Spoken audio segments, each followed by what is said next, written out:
ഞാനിപ്പോഴുള്ളത് രാമന്തളി ഗ്രാമപഞ്ചായത്തിലെ 14-ാം വാർഡ് പുഞ്ചിരിമുക്കിലാണ്.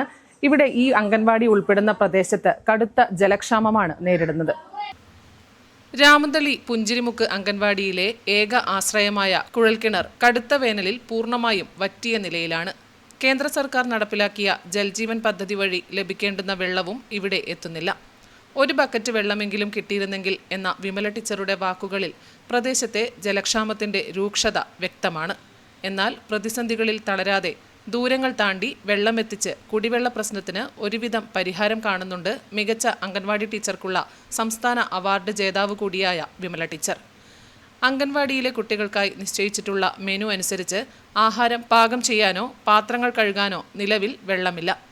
ഇതിനു പുറമെ ശൗചാലയങ്ങൾ ഉൾപ്പെടെയുള്ളവ ശുചീകരിക്കാനും വെള്ളമില്ലാത്തത് വലിയ ബുദ്ധിമുട്ടിന് കാരണമാകുന്നുണ്ട്. പലപ്പോഴും ദൂരസ്ഥലങ്ങളിൽ നിന്ന് ബക്കറ്റുകളിൽ വെള്ളം ചുമന്നുകൊണ്ടുവന്നാണ് ടീച്ചറും ഹെൽപ്പർ സി രോഹിണിയും ഈ പ്രതിസന്ധിയെ നേരിടുന്നത്. ഇവിടെ ഈ പ്രദേശത്ത് തന്നെ ഒട്ടാകെ വെള്ളത്തിൻ്റെ ക്ഷാമമാണ്. കാരണം ഇപ്പോഴത്തെ ഈ ചൂട് കൂടുതൽ കാരണം ഇപ്പം 3 മാസത്തോളമായി, ഇപ്പം മാർച്ച് മുതൽ തുടങ്ങിയതാണ് കുടിവെള്ള ക്ഷാമം. ഇപ്പോൾ എന്ന് വെച്ചാൽ ഞങ്ങൾക്ക് ഇവിടെ ജലജീവൻ പദ്ധതിയുടെ കുടിവെള്ള കണക്ഷനുണ്ട്, അതുപോലെ കുഴൽക്കിണറൊക്കെ ഉണ്ട്. കുഴൽക്കിണർ തകരാറിലായിരുന്നു, പക്ഷേ ഇപ്പോഴത്തെ വാർഡ് മെമ്പറുടെ ശ്രദ്ധയിൽപ്പെടുത്തി അവരപ്പോൾ തന്നെ അത് റിപ്പയർ ചെയ്തിട്ട് ആക്കിയിട്ടുണ്ട്. പക്ഷേ അതിലും വെള്ളം കിട്ടാത്തൊരവസ്ഥയാണ് ഉള്ളത്. മറ്റേ പൈപ്പ് കണക്ഷനിൽ തീരെ വെള്ളം വരുന്നില്ല. അപ്പോൾ നമ്മളിപ്പോൾ അടുത്ത വീടുകളിലൊക്കെയാണ് ആശ്രയിക്കുന്നത്. അവിടെയാണെങ്കിൽ അവർക്കും വെള്ളമില്ല. അവർ ദൂര സ്ഥലത്തു നിന്ന് പൈപ്പ് കണക്ഷൻ മുഖാന്തരം അവരെ വീട്ടിന് ആവശ്യത്തിന് വേണ്ടിയിട്ട് കൊണ്ടുവരികയാണ്. അപ്പോൾ അതിൽ നിന്നാണ് നമുക്ക് കുറച്ച് വെള്ളം തരുന്നത്. ജലക്ഷാമം രൂക്ഷമായതോടെ എട്ടിക്കുളത്തെ ബിസ്മില്ല ക്ലബ്ബ് പ്രവർത്തകർ ടാങ്കറിൽ വെള്ളമെത്തിച്ചു നൽകുന്നത് നിലവിൽ വലിയ ആശ്വാസമാണ്.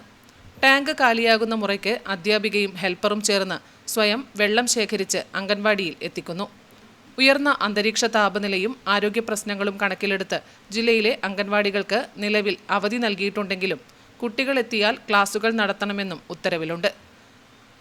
അതുകൊണ്ട് തന്നെ കുടിവെള്ള ലഭ്യത ഉറപ്പാക്കാനുള്ള വിമല ടീച്ചറുടെയും നാട്ടുകാരുടെയും പരിശ്രമം തുടരുകയാണ്. കടുത്ത വേനലിലും തന്റെ കുരുന്നുകൾ തളരരുത് എന്ന അധ്യാപികയുടെ നിശ്ചയദാർഢ്യം ഒരു നാടിനാകെ മാതൃകയാവുകയാണ്.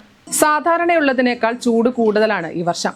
സ്കൂളുകൾക്ക് വേനലവധി അനുവദിക്കുന്നത് പോലെ തന്നെ അംഗൻവാടികൾക്കും ആ അവധി പ്രാവർത്തികമാക്കിയാൽ തന്നെ ഇതിനൊരു സൊല്യൂഷനായി. ക്യാമറമാൻ സുമേഷിനൊപ്പം സുധാ സുരേന്ദ്രൻ, നെറ്റ്വർക്ക് ന്യൂസ്.